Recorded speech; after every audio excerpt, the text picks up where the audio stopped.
Dan inilah yang Tuhan kehendaki untuk kita lakukan. Walaupun kita juga sadari bahwa apa yang kita lakukan dalam setiap rangkaian ibadah ini jauh daripada kesempurnaan. Tapi dengan iman, keyakinan yang sungguh, kiranya Tuhan menyempurnakan menjadi rupa yang berbau harum di hadapan Tuhan, dan kita semua diberkati. Bapak Ibu jemaat Tuhan yang diberkati, kita bersyukur juga bahwa sampai hari ini kita diberi kesempatan, napas hidup, kesehatan, kekuatan. Kita diberikan jalan keluar dalam setiap pergumulan hidup kita.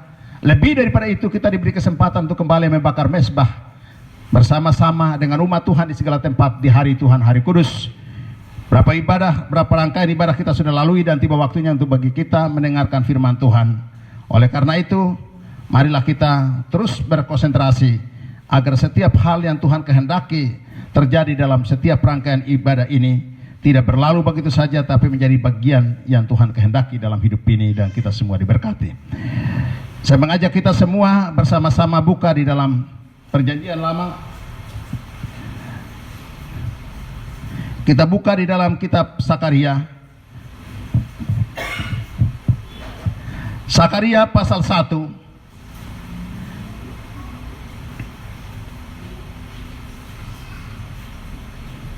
Sakaria pasal 1 ayat 1 sampai dengan ayat yang ke-6. Kita akan membacanya sebagai dasar daripada perenungan firman Tuhan di minggu pagi siang hari ini.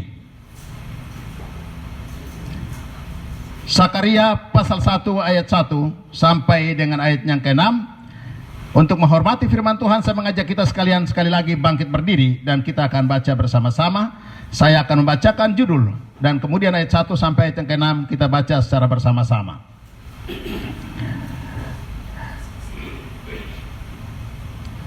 Seruan untuk bertobat.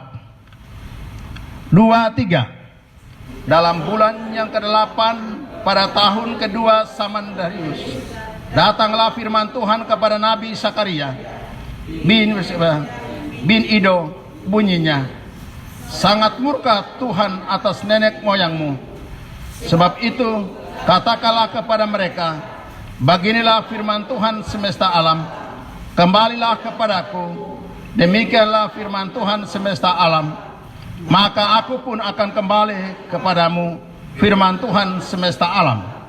Janganlah kamu seperti nenek moyangmu, yang kepadanya para nabi yang dahulu telah menyerukan demikian. Beginilah firman Tuhan semesta alam, berbaliklah dari tingkah lakumu yang buruk dan dari perbuatanmu yang jahat. Tetapi mereka tidak mau mendengarkan dan tidak mau menghiraukan aku. Demikianlah firman Tuhan. Nenek moyangmu, di manakah mereka? Apakah mereka hidup untuk selama-lamanya? Tetapi segala firman dan ketetapanku yang telah kuperintahkan kepadamu, bukalah itu telah sampai kepada nenek moyangmu, maka bertobatlah mereka, serta berkata, sebagaimana Tuhan semesta alam bermaksud mengambil tindak terhadap kita sesuai dengan tingkah laku kita dan perbuatan kita, demikianlah Ia mengambil tindakan terhadap kita. Amin. Demikian jauh pembacaan firman Tuhan. Berbahagialah setiap orang yang mendengar, memperhatikan, dan menjadi pelaku-pelaku firman.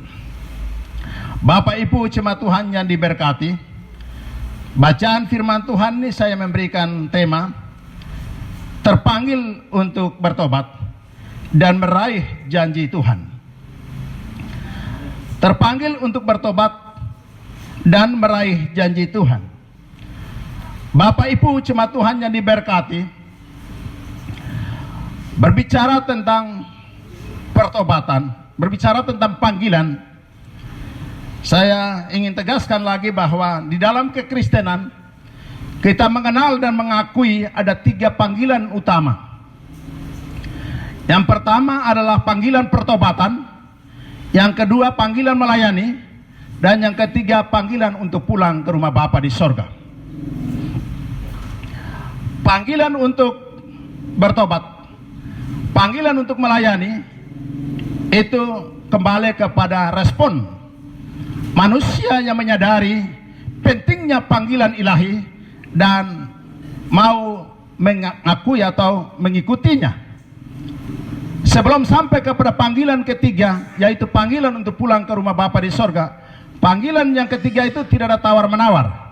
Kalau sudah jatuh tempo, maka siapapun dia dengan kesibukan apapun, dengan argumentasi apapun, tidak akan pernah membatasi panggilan itu. Oleh karena itu, sebelum kita sampai kepada panggilan itu, ketika kita masih berkesempatan hidup di dunia ini, dengan berbagai potensi, kemampuan, kebolehan yang ada pada diri kita, yang ada pada keluarga kita, yang ada pada gereja kita, dan juga kekurangan-kekurangan yang ada, marilah kita menyadari bahwa Tuhan yang berkehendak memanggil, mempersekutukan, dan menghendaki kita melakukan apa yang menjadi kehendaknya di dunia ini. Ia dengan kebesaran kuasanya selalu ada di depan kita, ada di belakang kita, untuk memastikan bahwa apa yang Tuhan kehendaki kita lakukan tidak semata-mata terjadi karena kita bisa, tetapi Tuhan pasti akan memampukan kita.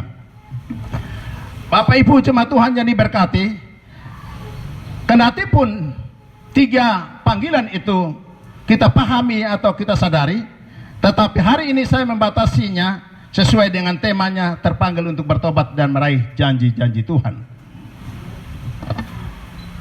Yang menjadi ayat mas bagi kita adalah ayat yang ketiga. Sebab itu katakanlah kepada mereka, beginilah firman Tuhan semesta alam, kembalilah kepadaku, demikianlah firman Tuhan semesta alam, maka aku pun akan kembali kepadamu, firman Tuhan semesta alam. Sebagian daripada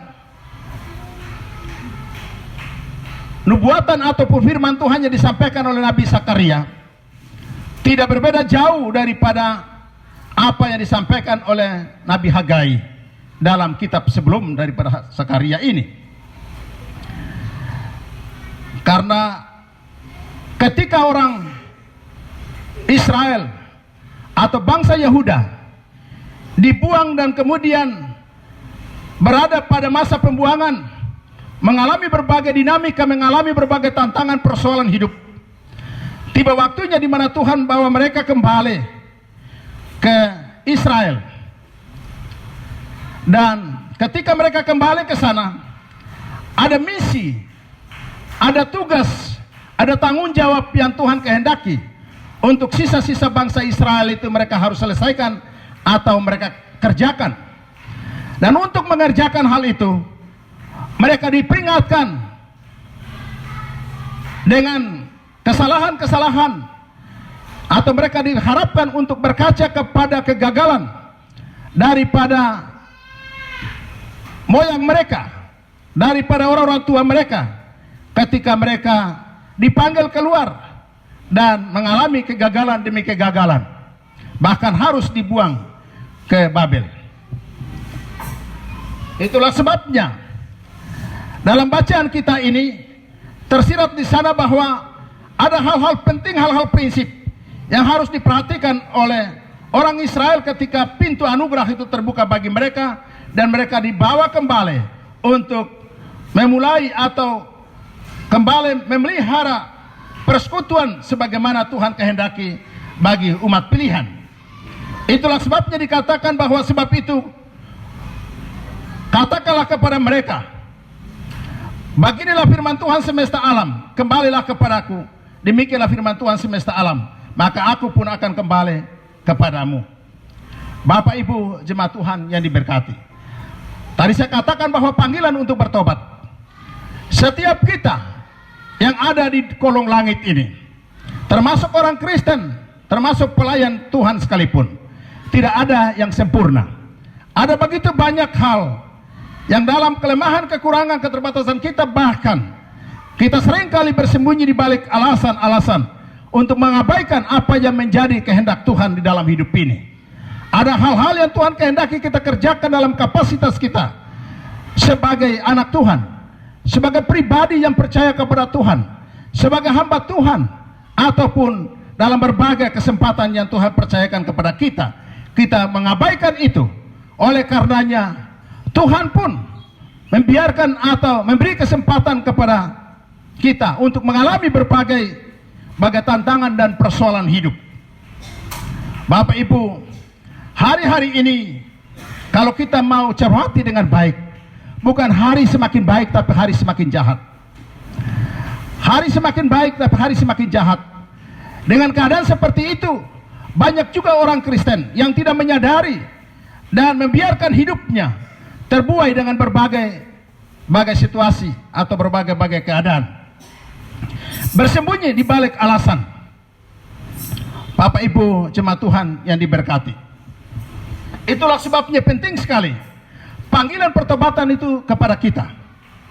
Hendaklah setiap kita menyadari, berkaca kepada situasi keadaan kita hari-hari ini, baik secara pribadi, dalam kehidupan keluarga, dalam persekutuan jemaat, dalam memelihara karir, tugas tanggung jawab kita di kantor, di mana saja, bahkan usaha upaya kita mempertahankan hidup.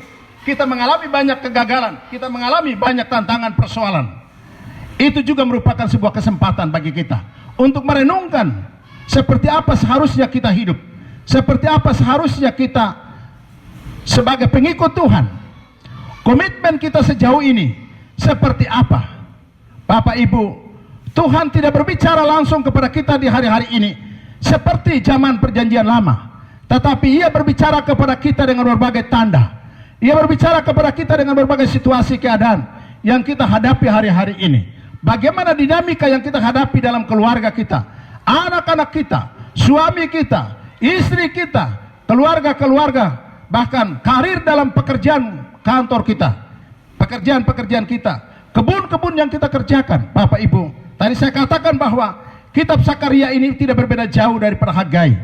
Kalau dalam kitab Hagai kita perhatikan baik pasal 1, pasal 2, dia berbicara dengan jelas bagaimana orang Israel ketika mereka mengabaikan pekerjaan Tuhan, khususnya dalam hal pembangunan bait Allah, itu tetap terbengkalai. Mereka mengutamakan kepentingan pribadi, sehingga Tuhan membiarkan mereka walaupun mendapat hasil yang banyak, tapi seperti mereka taruh di dalam bakul yang berlubang-lubang dan mengambil air itu tidak akan bertahan di dalam bakul itu. Mengambil sesuatu tapi tidak akan tersimpan dan terbawa sesuai dengan maksud dan tujuan mereka. Karena apa? Karena bakul, keranjang yang mereka pakai mengangkat barang itu bolong, Bapak Ibu. Itulah sebabnya dalam bagian ini Sakaria dipakai oleh Tuhan untuk menyampaikan firman Tuhan kepada sisa-sisa bangsa Israel yang dipanggil kembali untuk membangun bait Allah di Yerusalem. Bait Allah di sini tidak semata-mata berbicara tentang pembangunan secara fisik seperti sekarang kita punya fondasi, tidak.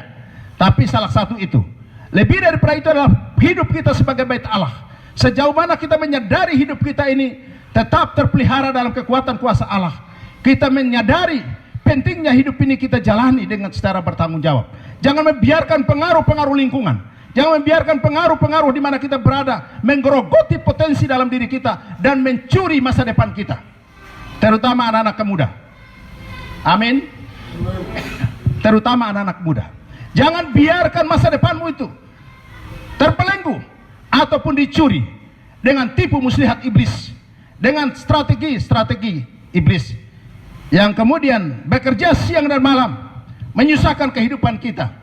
Jadi selagi kesempatan ini terbuka, kita belum dipanggil mencapai kepada panggilan yang ketiga, yaitu untuk menghadap Allah Bapa di sorga. Kita masih ada di dunia ini, Tuhan memanggil kita untuk bertobat.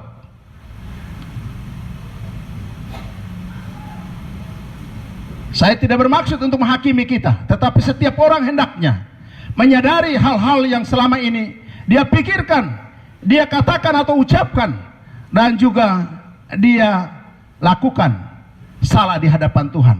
Seberapa kita yang berjanji manis di hadapan Tuhan, tapi kita tidak komitmen untuk melakukan itu. Jadi itu juga merupakan bagian daripada nasar kita di hadapan Tuhan. Jangan berpikir bahwa terhadap Pak Pendeta saja mau, nanti juga saya akan berusaha pelan-pelan. Terhadap ketua panitia saja mau, saya berjanji nanti saja saya usahakan pelan-pelan. Terhadap majelis saja mau, itu nanti Bapak Ibu. Hal-hal ini juga merupakan hal-hal kecil yang mungkin bagi kita sederhana, tetapi pertanyaannya, perhatikanlah keadaanmu hari-hari ini. Seperti apa kenyataan hidup kita? Oleh karena itu, melalui Nabi Zakaria dikatakan bahwa sebab itu katakanlah kepada mereka, beginilah firman Tuhan semesta alam, kembalilah kepadaku. Kembali berarti bahwa kita sudah pernah ada di situ. Kita sudah pernah tahu kebenaran. Kita sudah pernah tahu mana yang baik.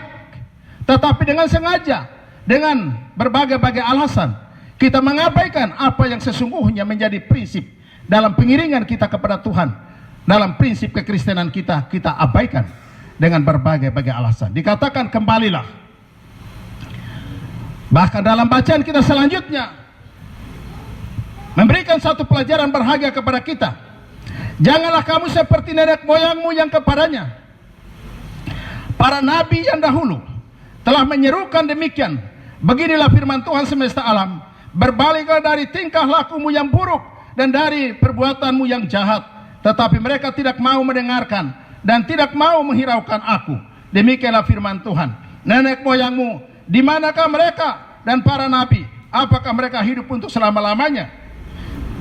Bapak Ibu, seringkali di tempat ini saya katakan bahwa firman Tuhan disampaikan merupakan pintu anugerah. Yang menyampaikan firman Tuhan akan sampai batasnya, dia akan meninggal juga. Hamba Tuhan itu akan meninggal. Para nabi akan berakhir. Iya. Nenek moyang kita, mereka telah selesai. Generasi kita pun akan selesai. Dan tapi apa yang kita lakukan hari ini berdasarkan ketaatan kepada firman, itu akan turun kepada generasi kita. Jangan egois. Jangan berpikir bahwa yang penting saya, tidak. Pikirkan anak-anakmu itu.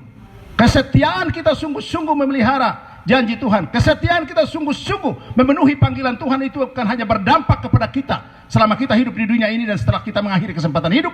Tetapi itu juga berdampak kepada anak cucu kita. Bapak Ibu jemaat Tuhan yang diberkati, dikatakan bahwa nenek moyangmu, firman Tuhan datang kepada mereka, tapi mereka tegar tengkuk. Mereka seolah-olah tidak mendengar, mereka seolah-olah tidak mengerti, dan mereka tidak diizinkan Tuhan untuk menikmati kasih karunia Allah. Tidak diizinkan masuk ke tanah Kanaan. Berbagai-bagai dinamika hidup mereka alami. Tetapi esensi daripada firman Tuhan dikatakan bahwa di manakah mereka? Kesempatan itu berlalu, tapi firman Tuhan tetap ada sampai hari ini. Dan firman Tuhan inilah yang akan terus dipakai oleh Allah untuk menghakimi kita. Sejauh mana kita telah mengerti, sejauh mana kita telah taat atau tidak taat kepada firman Tuhan, itu juga yang akan dipakai sebagai ukuran untuk menghakimi kita di pada waktunya. Bapak Ibu jemaat Tuhan yang diberkati, generasi kita hari ini hendaknya berkaca kepada para pendahulu kita, orang-orang tua kita yang masih ada, yang masih hidup dengan segala keterbatasan kekurangan mereka. Mereka telah memulai dan meletakkan dasar, tapi juga ada kegagalan, kelemahan, kekurangan mereka. Itu tidak boleh kita teruskan. Kita lepaskan itu dan kemudian kita memulai meletakkan dasar kehidupan kita sesuai dengan tuntutan zaman. Sejauh mana perkembangan itu terjadi, sejauh itu juga seharusnya firman Tuhan itu kita perhatikan, supaya perkembangan itu bukan mendatangkan kesusahan, bukan menjerumuskan kita kepada masalah, tetapi justru mendatangkan damai sejahtera bagi kita.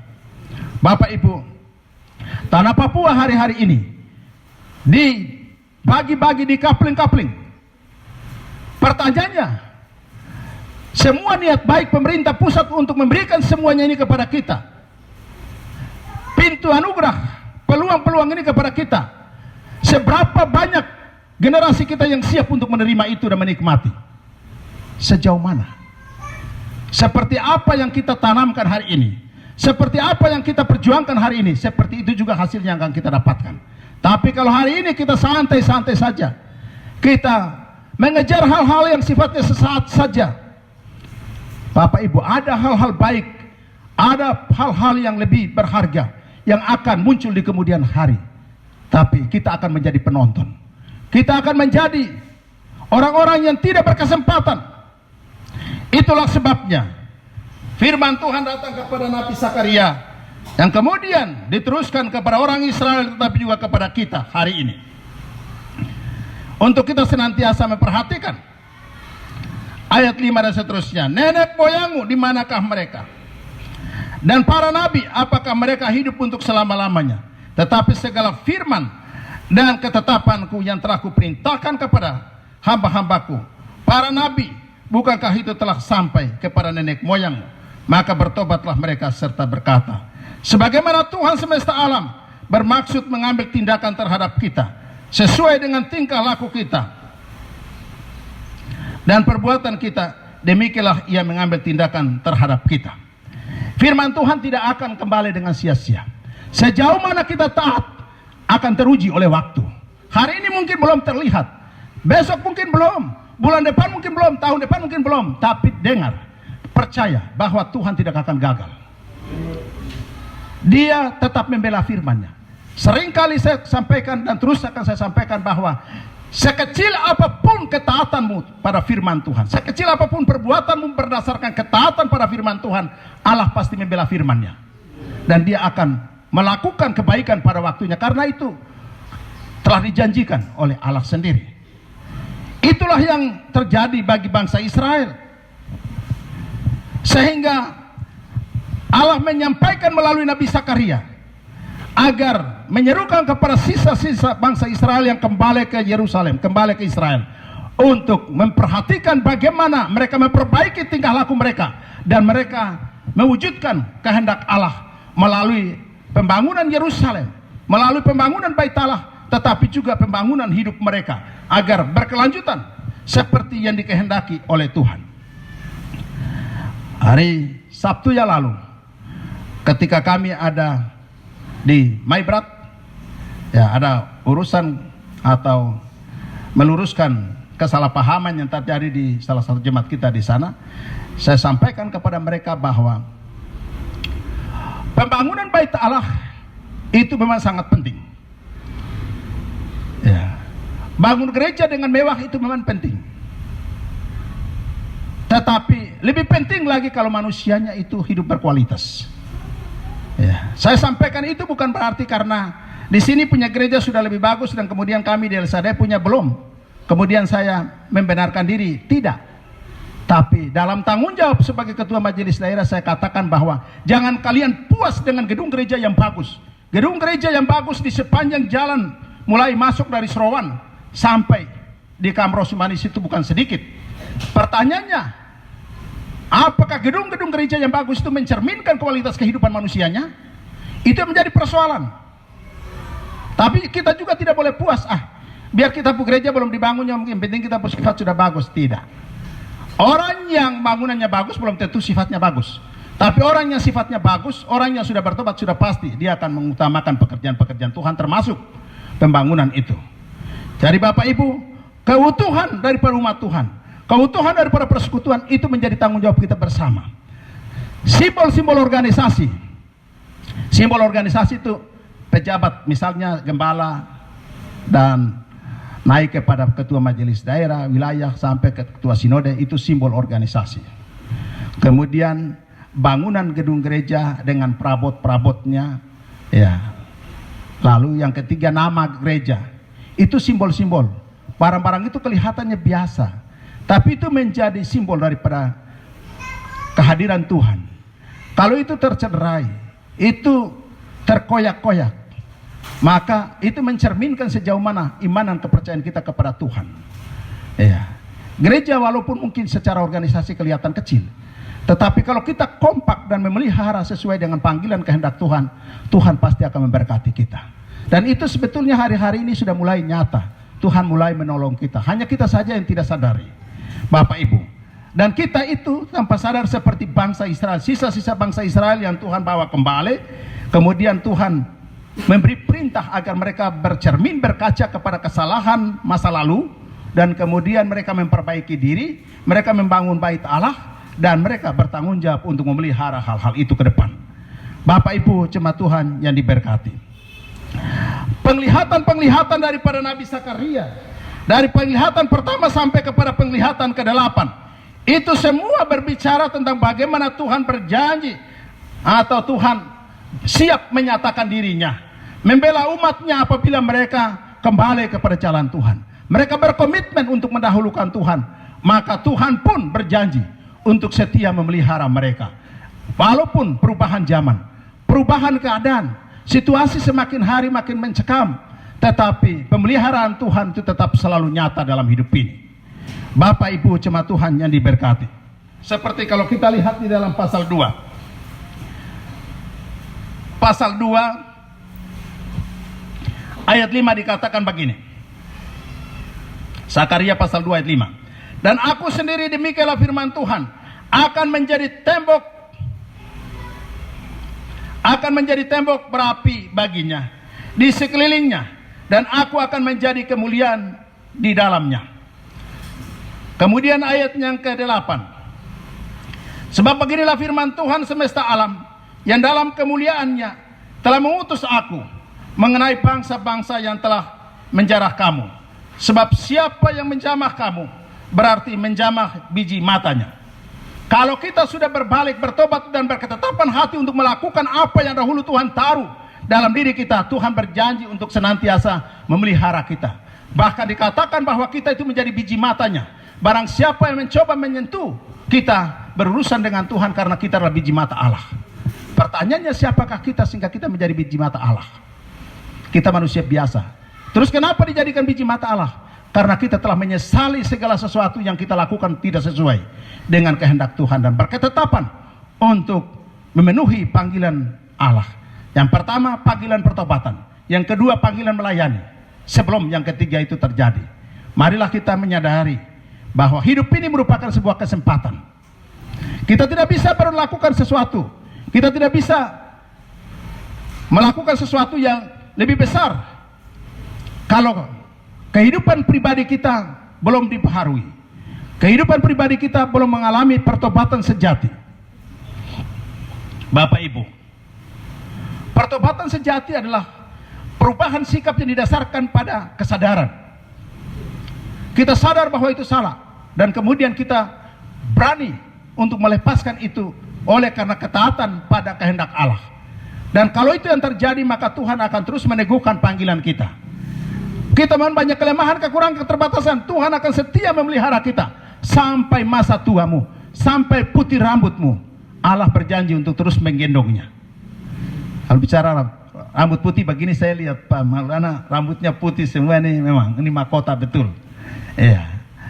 Anda tahu Pak Maulana sekarang usianya sudah berapa? 51. 61. Oh, luar biasa. Bapak Ibu, pemeliharaan Tuhan. Bapak Perawar sudah 71. Sebentar lagi.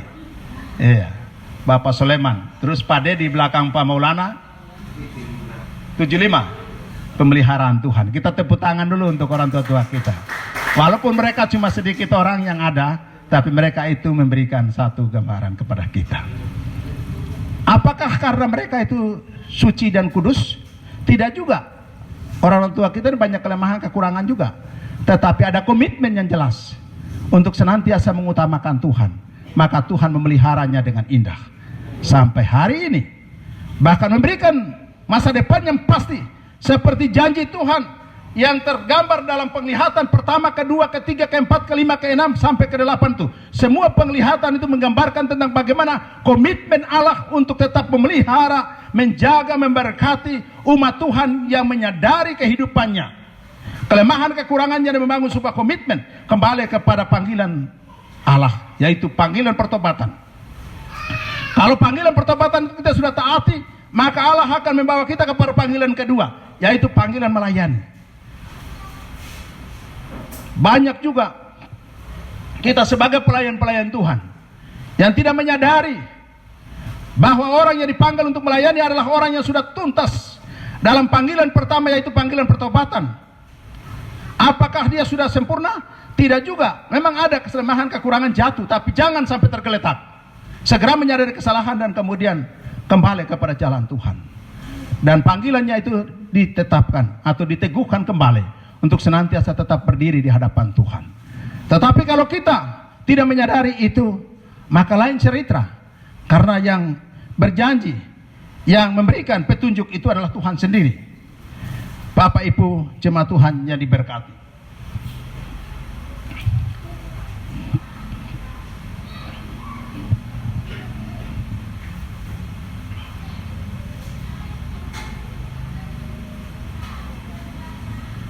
yang keempat ayat yang keenam.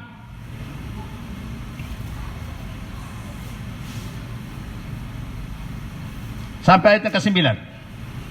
Maka berbicaralah ia, katanya, inilah firman Tuhan kepada Zerubabel. Bunyinya, bukan dengan keperkasaan dan bukan dengan kekuatan, melainkan dengan rohku, firman Tuhan semesta alam. Siapakah engkau, gunung yang besar? Di depan Zerubabel, engkau menjadi tanah rata. Bapak Ibu, ini berbicara tentang tantangan dan persoalan. Kalau kita pastikan hidup kita ada di dalam kekuatan kuasa Tuhan dan komitmen untuk senantiasa membenah diri sesuai dengan panggilan Allah. Dikatakan bahwa bukan dengan kekuatanku, tapi dengan kekuatan roh Allah. Gunung besar artinya persoalan-persoalan hebat di dalam hidup kita. Zerubabel bisa ratakan. Zerubabel ini adalah bupati. Kalau kita baca di dalam Hagai pasal yang kedua itu, ketika dipanggil dan diberikan kepercayaan untuk melakukan tugas yang mulia, dikatakan bahwa tantangan persoalan yang besar itu akan diselesaikan bukan dengan kekuatan manusia tapi dengan kekuatan Tuhan, asalkan kita senantiasa menyadari diri kita sebagai milik Tuhan yang terus diperbaharui dari waktu ke waktu. Bapak Ibu jemaat Tuhan yang diberkati, firman Tuhan pada pagi siang hari ini merupakan sebuah himbauan ataupun panggilan Allah kepada kita untuk senantiasa memaknai hidup ini. Hidup ini singkat, hidup ini sementara, banyak kelemahan dan kekurangan, tetapi kalau kita mengandalkan Tuhan, Tuhan di pihak kita, siapakah lawan kita?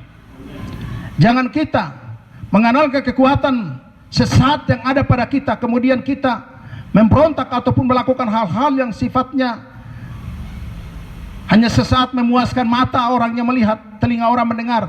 Itu tidak baik. Dalam pekerjaan Tuhan, kita semua dituntut kerendahan hati.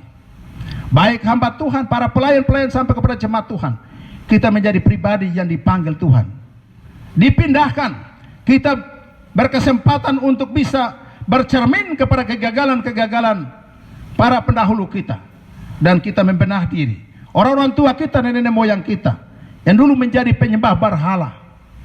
Bapak Ibu jemaat Tuhan, kita di akhir zaman, hidup di zaman modern ini, kita bicara praktek-praktek penyembahan berhala dan lain-lain memang tidak seperti dulu. Seperti saya waktu masih kecil di kampung-kampung, atau orang tua kita di kampung. Sekarang ini penyembahan berhala modern. Bagaimana tuntutan zaman itu seolah-olah menyita konsentrasi kita, pikiran, hati kita, sehingga kita mengabaikan apa yang menjadi panggilan sorgawi, terutama panggilan pertobatan dan panggilan melayani. Jangan sampai kita mendewakan, kita memberhalakan hal-hal yang sifatnya modern itu. Sekolah itu tidak salah, orang Kristen harus pintar, tapi jangan karena sekolah kemudian kita mengabaikan atau kita bersembunyi di balik alasan dan kemudian kita tidak bisa melayani Tuhan dengan baik, kita tidak bisa beribadah dengan baik. Demikian juga kerja cari uang itu tidak salah, tapi jangan sampai alasan mencari nafkah itu kemudian kita mengorbankan hal-hal prinsip dalam kekristenan kita. Hari ini banyak orang Kristen yang tidak beribadah, ada di pasar, ada di mana-mana, berjualan, mencari ini mencari itu, bahkan janjian dengan teman-teman ataupun orang-orang yang punya pengaruh.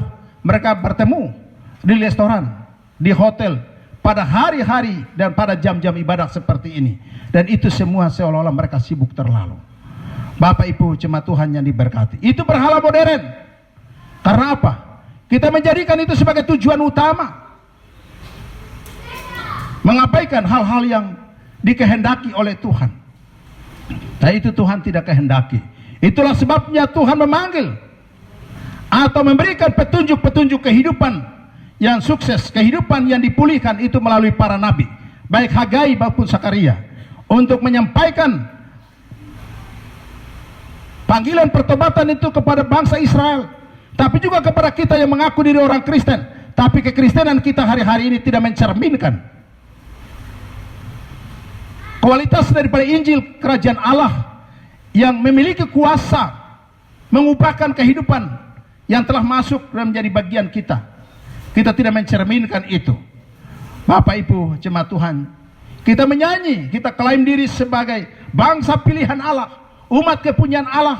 Tetapi sejauh mana kita memiliki kesadaran penuh untuk senantiasa membenah diri sesuai dengan panggilan dan kehendak Tuhan. Bapak Ibu jemaat Tuhan yang diberkati, pada pagi siang hari ini saya tidak panjang lebar di dalam menyampaikan firman Tuhan. Panggilan pertobatan, marilah masing-masing kita memperhatikan seperti apa hari-hari ini, atau seperti apa hari-hari kemarin kita hidup, seperti apa keadaan kita. Hendaknya kita bertobat. Kalau itu kita sadari bahwa hal yang tidak baik, kita berani bertobat. Bapak Ibu, memang apalagi untuk mengaku kesalahan, orang Kristen banyak terjebak pada rasa harga dirinya sehingga tidak bisa mengakui kesalahan. Saya sekian lama melayani orang-orang sakit, sulit sekali untuk orang mengakui kesalahan. Bukan berarti kita gila hormat, tidak. Tetapi itu firman Tuhan sudah ajarkan dalam Yakobus pasal 4. Kalau ada yang sakit dan lemah, hendaklah ia memanggil para penatua dan mendoakan. Imannya mengundang, memanggil penatua, memanggil hamba-hamba Tuhan, berdoa dan mengolesnya dengan minyak. Tapi hamba Tuhan juga harus pastikan diri, memelihara rahasia. Majelis-majelis atau evangelis-evangelis, kalau ada jemaat yang buka hati persoalan mereka, jangan keluar dari situ kemudian cerita lagi di sana, tidak boleh. Itu rahasia iman. Kau dengar di situ, selesai di situ, berdoa langsung selesai. Tidak lagi ingat-ingat bicara ke siapa-siapa pun tidak boleh. Ya, karena itu tuh bagian daripada rahasia iman yang harus kita jaga. Dan ketika itu menjadi bagian kita, Tuhan membela kita. Firman Tuhan itu akan tergenapi dalam pelayanan kita. Bapak Ibu jemaat Tuhan, membuka diri, mengaku kesalahan, lalu didoakan. Bapak Ibu, lebih bagus kita mengaku kesalahan, kelihatannya kita tanggung malu 1-2 hari, 1-2 bulan. Setelah itu kita bebas, daripada kita dihantui oleh rasa bersalah selamanya. Lagian kita menderita entah fisik atau jiwa kita tersiksa. Jadi panggilan pertobatan itu penting Bapak Ibu.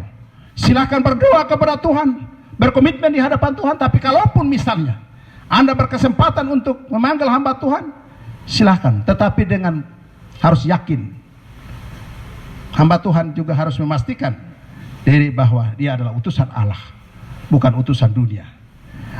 Kiranya Tuhan yang punya firman mampukan kita untuk mengerti firman Tuhan, menjadi orang-orang yang dipanggil untuk bertobat, dan menjadi orang-orang yang meraih janji-janji Tuhan, janji pemeliharaan, janji penyertaan Tuhan. Hari ini, esok, dan seterusnya, kiranya kita semua terpelihara dalam kasih dan kemurahan Tuhan. Amin.